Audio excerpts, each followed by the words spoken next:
Well, we may have had the video cut off, so yeah, that would be part one. This is part two of the chicken poblano soup.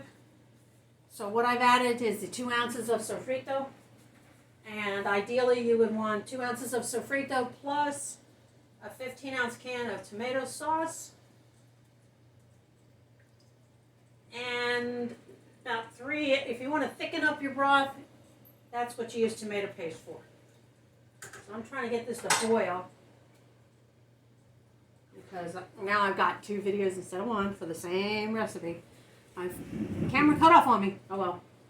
So that's going to boil up. When it comes to a rolling boil, I'm going to add the rice, put the cover on it, bring the water down, temperature down, to I call it a rumble, which is a simmer. It's like a fast simmer for about 20 minutes. And this is almost there.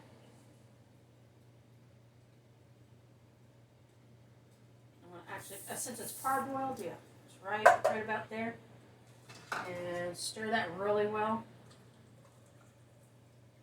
I'm going to take a little. Ooh. That is really good. But it's missing. It's got a little kick. And if you're going to use any kind of salt, you can use a garlic salt, but use a pink Mediterranean salt for your soups, or use a sea salt. This is a fine sea salt, and I'm just going to put 1 teaspoon. Yes, I'm using my hand. Us country people use their hand for measuring a teaspoon. I'll put a teaspoon in there. Let it do its boiling thing to cook that rice. And when it's done, it's going to be beautiful. Now, what I'm going to do when the soup is done is take these really pretty tortilla strips, put it on top, and that way that will garnish it. I apologize for the video cutting off, but I'll make sure that I say part 1, part 2, so that you can actually get the last part of it. This soup is very hearty, and it tastes better the next day. That's why I'm making it now, so it can sit.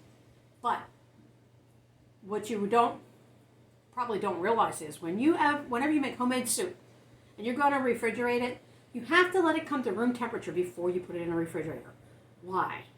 Well, the reason being is you put something super hot in that fridge, it's going to spoil other foods in there, and you don't want that to happen. Plus, not only that, letting it cool down to room temperature allows the flavors to kind of like adhere to the meats in it and the vegetables and all of that. And that's another reason why it tastes so much better the next day.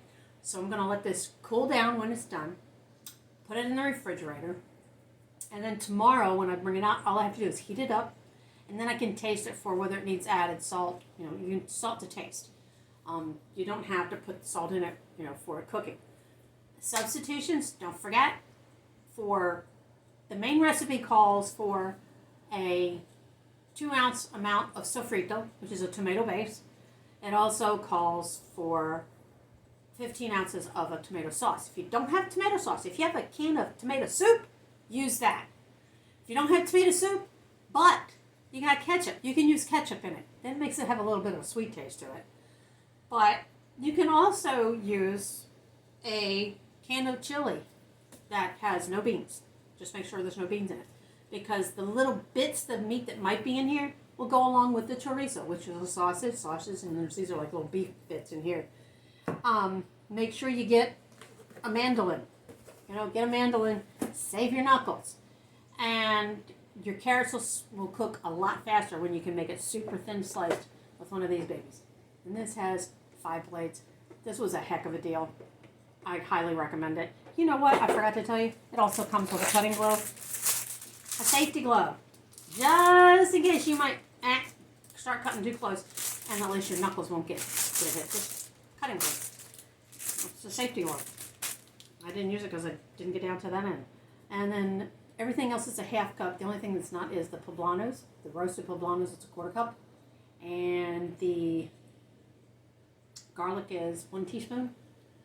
I'll put all the ingredients down in both videos for you so you can make this. And it's just, now she's boiling up a storm. So then I gotta make sure that I turn it down to a slow rumble, as I call it, slow boil. And we don't want it to overboil. And that will be done in about 20 minutes. Get my timer here. Because it's a little hotter, it's not like a real quiet simmer. It's kind of a robust kind of simmer. And it's chock full of vitamin C. So for flu season, for the cold weather coming up, this is the perfect soup to have. Has a little kick to it. And you can change up the vegetables in it. That's the best part. Use beets instead of cucumbers. You can put just about any kind of vegetable in there that you want. But it has the chicken and it has the sausage. Kind of gives us kind of a Spanish flair. And we like that kind of thing in this house. And if you have any questions about the soup, and like I said, I'll cross-reference because the camera did cut out when I started. I guess it only has so many minutes that it will record.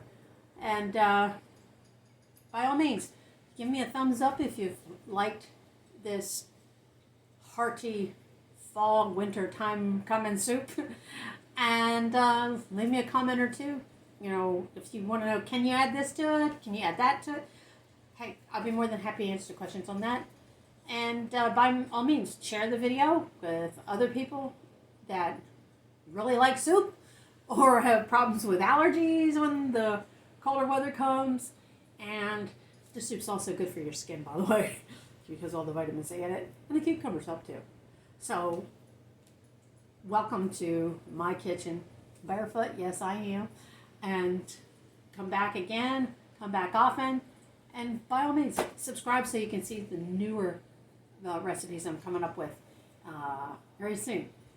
And I hope you've enjoyed this. Again, I do apologize for the two-parter, but it's all good. It's all good eating, and it's all gluten-free.